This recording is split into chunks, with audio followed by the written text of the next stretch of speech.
नमस्ते everyone, good morning, good afternoon और good evening.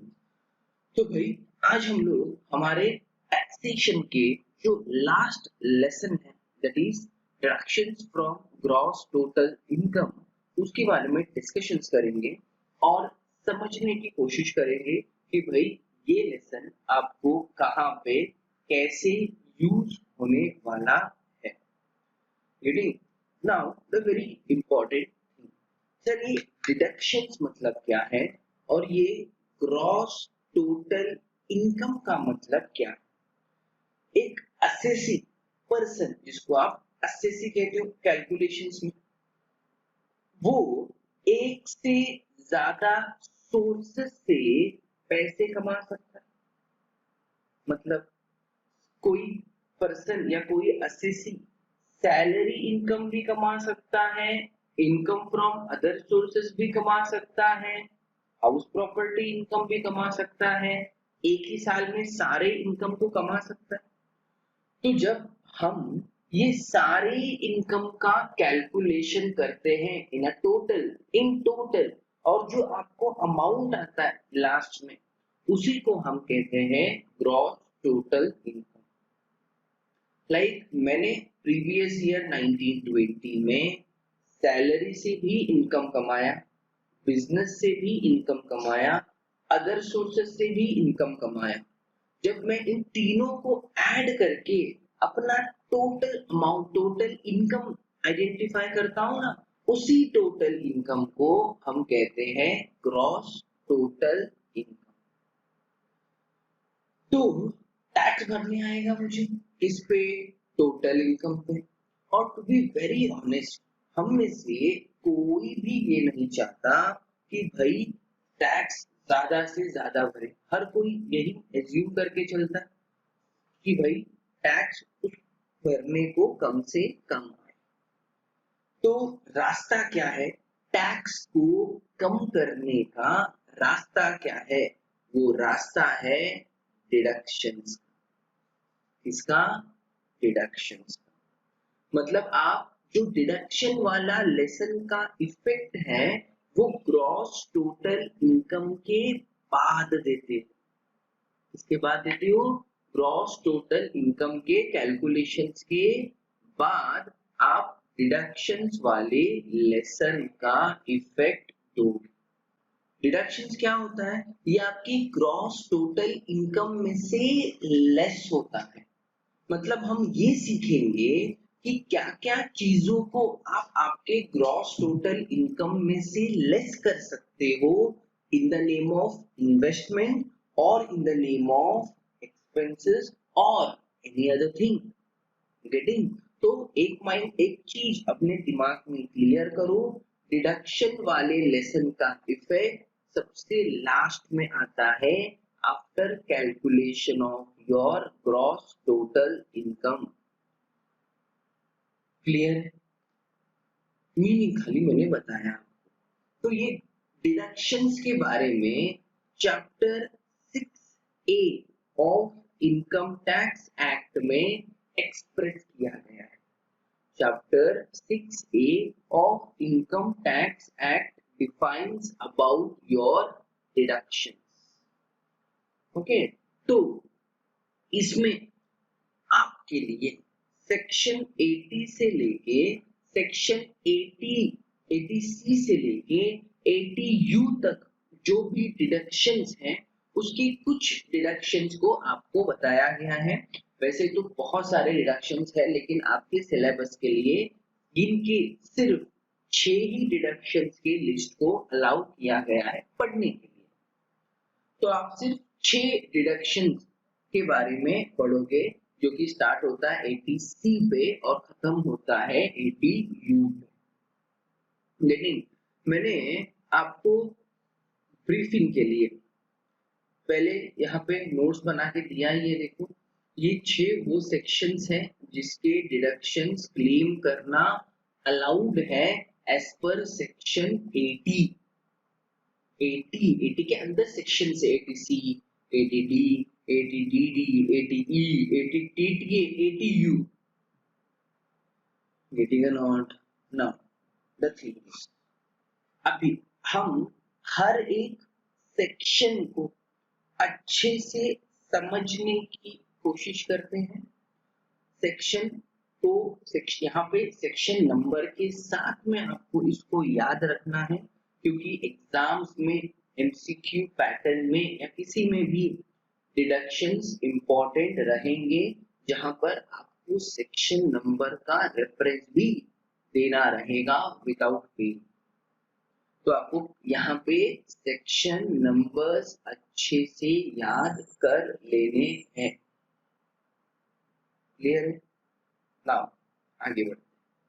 Section पहला जो हम पढ़ने जा रहे हैं उसका नाम है section 80C and 80CCC।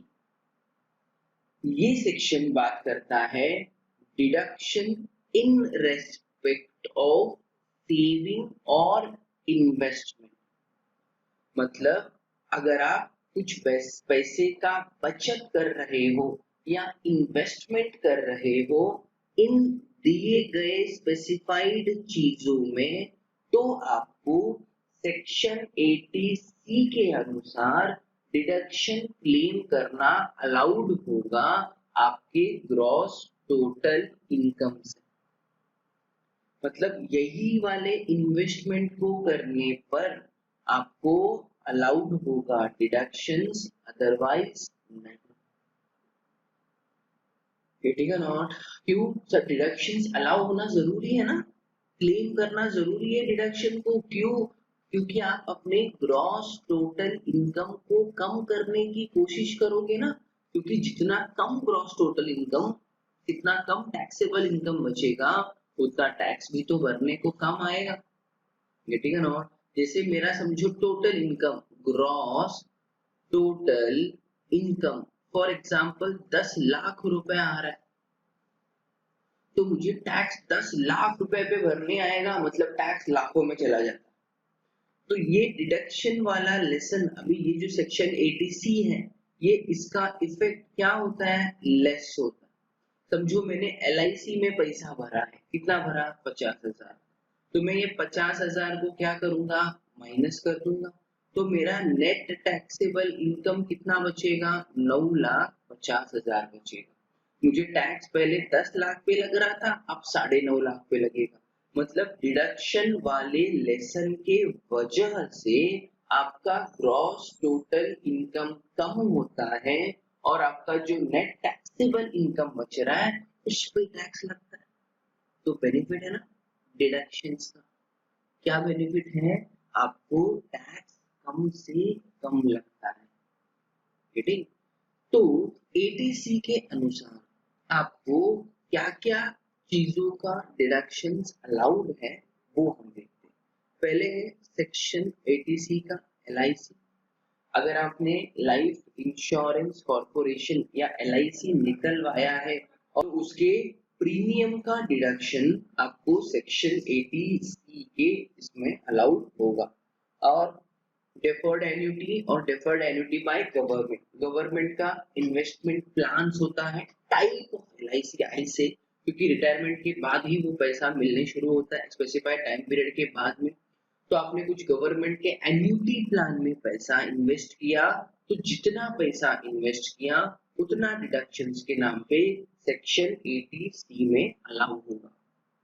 Then contribution to recognized provident fund, statutory provident fund, public provident fund, PF सुना होगा। अगर आपने प्रोविडेंट फंड अकाउंट में पैसा जमा किया है, तो जितना पैसा आपने जमा किया है प्रोविडेंट फंड अकाउंट में, उसका डिडक्शंस आपको सेक्शन 80C में अलाउ होगा।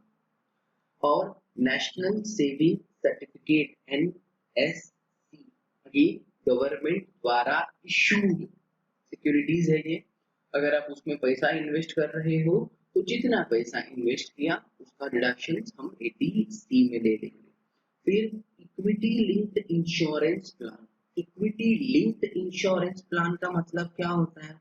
अगर आपने कोई ऐसा इंश्योरेंस प्लान लिया है जो इक्विटी शेयर्स को रिलेट करता है, शेयर मार्केट में रहने वाले इक्विटी शेयर्स को रिलेट कर रहा है, लिंक्ड है, तो उसको हम ELSS कहते हैं। प्लान आता है, ये टाइप ऑफ म्यूचुअल फंड जैसे वर्क करता है।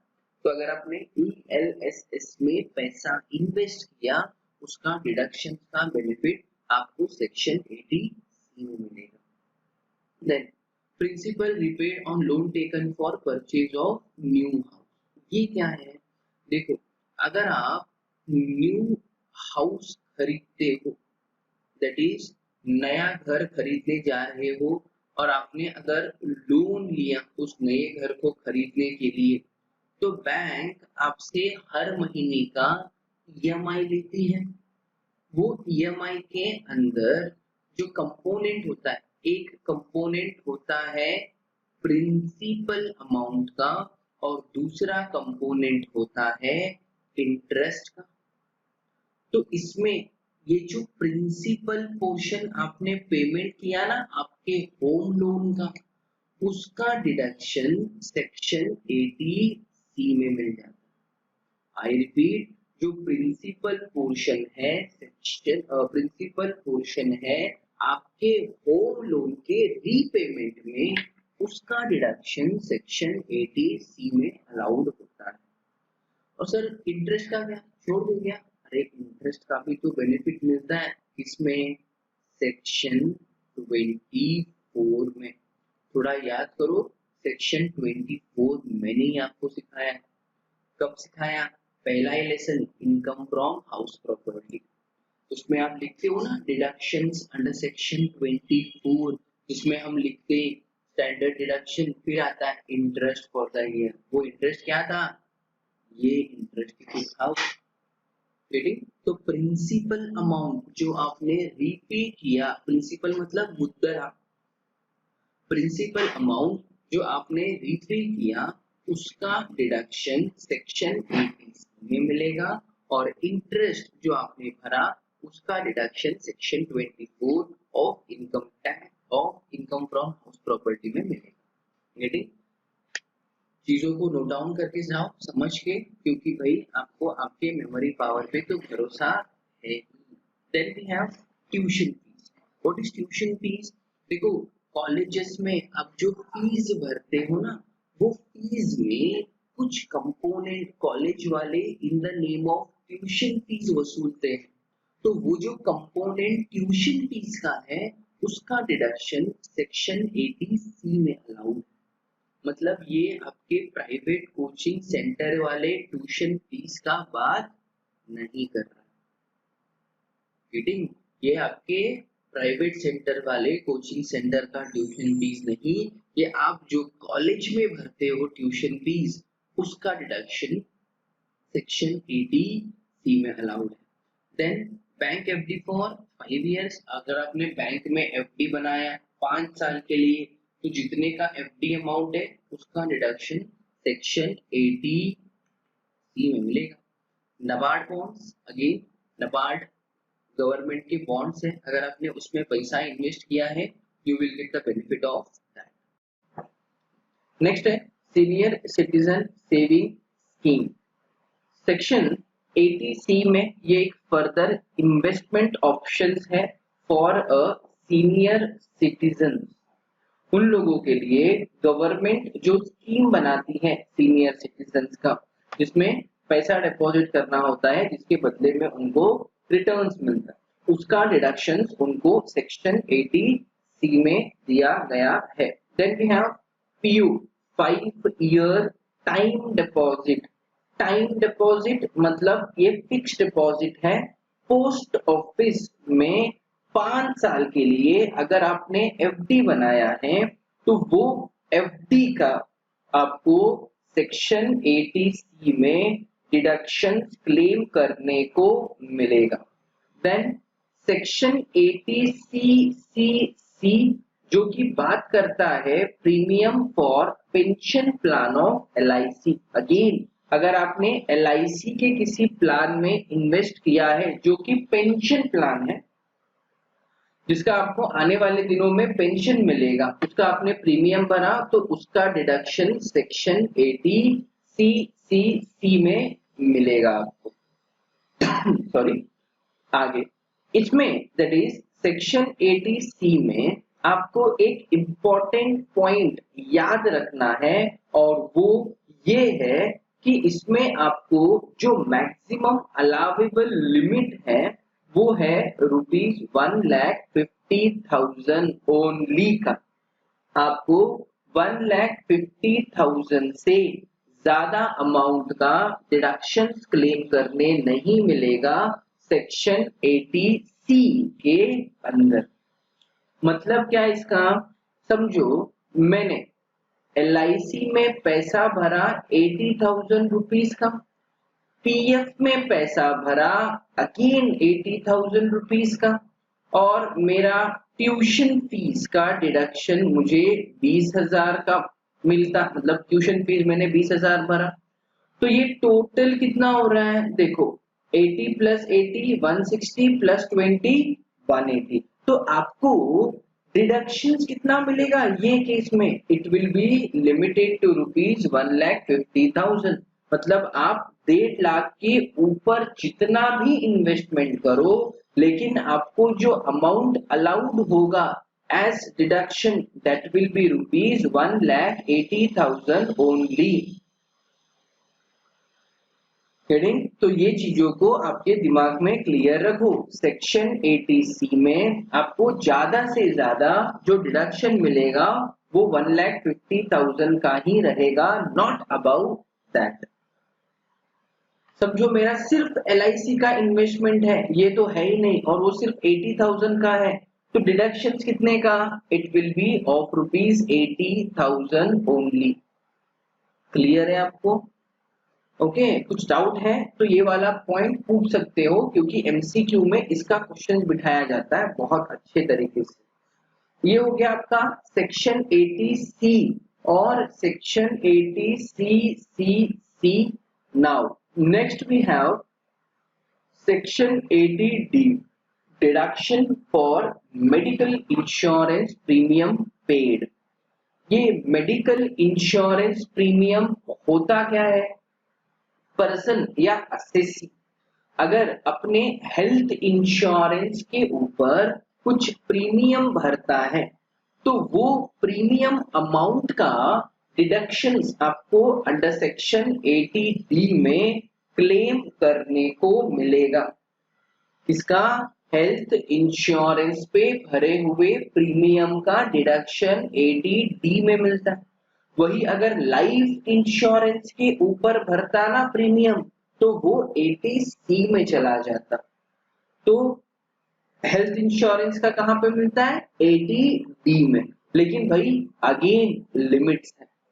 क्या लिमिट्स है, अगर उसने हेल्थ इंश्योरेंस प्रीमियम खुद के लिए या अपने वाइफ के लिए या अपने बच्चों के लिए पे किया है तो deduction allowed is maximum limited to ₹25,000 only. मतलब ज्यादा से ज्यादा डिडक्शंस के नाम पे कितने अमाउंट का बेनिफिट मिलेगा, 25,000 का। समझो मैंने अपने फैमिली का, दैट इज मेरा, अपने वाइफ का और अगर अपने बच्चों का इंश्योरेंस निकलवाया, क्या, मेडिकल इंश्योरेंस, तो प्रीमियम भरने आएगा। समझो प्रीमियम मुझे भरने आया 30,000 रुपए का, तो डिडक्शन क्या मैं पूरा 30,000 माइनस करना अलाउड है क्या 80D में, आंसर इज नो। आप मैक्सिमम कितना माइनस कर सकते हो, 25,000 रुपीज ओनली। क्यों, क्योंकि ये लिमिटेड है। आपको सेक्शन नंबर भी याद रखना है, वो सेक्शन क्या चीजों के बारे में बोलता है उसको भी याद रखना है, उसके अमाउंट कितने हैं, लिमिटेड अमाउंट क्या है वो भी आपको अच्छे से याद करना है। ठीक है, अगर समझो प्रीमियम सिर्फ 20,000 भरता तो डिडक्शन कितने का मिलता, 20,000 का ही मिलता। तब आप जबरदस्ती का 25 नहीं दे सकते, जितना पे किया उतना। अगर 25,000 से कम पेड है तो जितना पेड है उतने का डिडक्शन। अगर 25,000 से ज्यादा प्रीमियम पेड है तो आपको देखना है कि मैक्सिमम अलावेबल डिडक्शन को 25,000 पे रोक देना है। डन। समझो, ये तो भाई हेल्थ इंश्योरेंस खुद का अपने बीवी बच्चों का बात किया, पेरेंट्स भी तो है। अगर समझो एसएससी ने अपने पेरेंट्स का भी भरा, क्या हेल्थ इंश्योरेंस का प्रीमियम उसने अगर अपने पेरेंट्स का भी भरा, तो उन पेरेंट्स का भी जो डिडक्शन अलाउड है that will B ₹25,000। Okay, parents के नाम पे 25,000 का डिडक्शन अलाउड है, खुद के नाम पे भी 25,000 तक का डिडक्शन अलाउड है। अगर समझो यही बात, ये जो हम प्रीमियम की बात कर रहे हैं, ये सीनियर सिटीजन के लिए पेड है। मतलब समझो मैं खुद 60 साल से ज्यादा हूँ तो मैं सीनियर सिटीजन हूँ, मेरे पेरेंट्स 60 ईयर से ज्यादा है तो सीनियर सिटीजन है। तो अगर सीनियर सिटीजन के लिए आपने हेल्थ इंश्योरेंस का प्रीमियम भरा है, तो आपको एडिशनल 25,000 रुपीज का डिडक्शन क्लेम करने को मिलेगा। मतलब एडिशनल मतलब क्या, ये 25 तो मिल ही रहा है, साथ में ये 25 मिलेगा। मतलब सीनियर सिटीजन को जो 80D का डिडक्शन अलाउड है वो टोटल 50,000 है। 25 नॉर्मल और 25 additional, total deductions allowed under section 80D for senior citizen is ₹50,000. Repeat, maximum deduction allowed for senior citizen as per section 80D is ₹50,000. रट लो। आगे, medical insurance paid in cash is not allowed as deduction. मतलब अगर आपने premium cash में भर दिया तो डिडक्शन क्लेम करना अलाउड नहीं, ना 25 का, ना 50 का, ना कोई अमाउंट का। मतलब प्रीमियम हमेशा आपको चेक के द्वारा ही भरना रहेगा। क्लियर है आपको? अब हम बात करते हैं सेक्शन 80DD का। इसका सेक्शन 80DD का। नाउ सेक्शन 80DD किसके बारे में बात करता है? अगर एसएससी के ऊपर कोई एक ऐसा पर्सन अपने लिवलीहुड दैट इज जीने के लिए डिपेंड करता है जो कि हैंडीकैप है, मतलब अगर कोई हैंडीकैप्ड पर्सन एसएससी के ऊपर डिपेंड है तो एसएससी को उस हैंडीकैप पर्सन के नाम पे डिडक्शन क्लेम करने मिलेगा as per the given percentage and amount. मतलब समझो मैं I am myself assessee जिसका आप इनकम कैलकुलेट करने वाले हो, तो मैं एसएससी हूँ। समझो मेरा कोई क्लोज रिलेटिव है जो हैंडीकैप है, जो मेरे पे ही डिपेंड करता है, तो उसका उस हैंडीकैप पर्सन का डिडक्शन मुझे अपने इनकम टैक्स रिटर्न्स में क्लेम करने को मिलेगा। सर कितना? अगर समझो पर्सन 80% से ज्यादा हैंडीकैप है, मतलब जो मेरे ऊपर डिपेंडेंट है ना वो 80% से भी ज्यादा हैंडीकैप है, तो डिडक्शन कितने का मिलेगा? Deduction will be of ₹1,25,000। Flat deduction कहते हैं हम इसको, क्या कहते हैं? Flat deduction. कब? अगर 80% से ज्यादा हैंडीकैप है तो सीधा सीधा स्ट्रेट अवे डिडक्शन अलाउड आपको 1,25,000 का। और वही अगर पर्सन 40% से 80% के बीच में हैंडीकैप है तो जो डिडक्शन अलाउड है वो है 75,000 रुपीज का। और अगर समझो पर्सन 40% से भी कम हैंडीकैप है तो there is no deduction. Getting? क्या याद रखना है? अगर हैंडीकैप पर्सन डिपेंडेंट है एसएससी के ऊपर तो वो एसएससी को सेक्शन 80DD का बेनिफिट क्लेम करने को मिलेगा। कितना मिलेगा? परसेंटेज चेक करना पड़ेगा। अगर पर्सन 80% से ज्यादा हैंडीकैप है तो 1,25,000 का डिडक्शन। अगर पर्सन 40% से 80% के बीच में हैंडीकैप है तो 75,000 का डिडक्शन। और अगर पर्सन 40% से भी कम हैंडीकैप है तो कोई डिडक्शन नहीं, कुछ नहीं मिलेगा। गेटिंग? प्लीज बच्चों सेक्शंस को अच्छे से याद करो। एग्जाम्स के दौरान, एग्जाम के बाद भी ये सेक्शंस आपको बहुत मैटर करेंगे, क्योंकि आज के दिन पे इवन टुडेज वर्ल्ड अगर कोई जॉब पे जा रहा है या बिजनेस इनकम कमा रहा है तो उनको जो टैक्स लग रहा है वो टैक्स को सेव करने में ये डिडक्शन वाला चैप्टर बहुत इंपॉर्टेंट रोल प्ले करता है।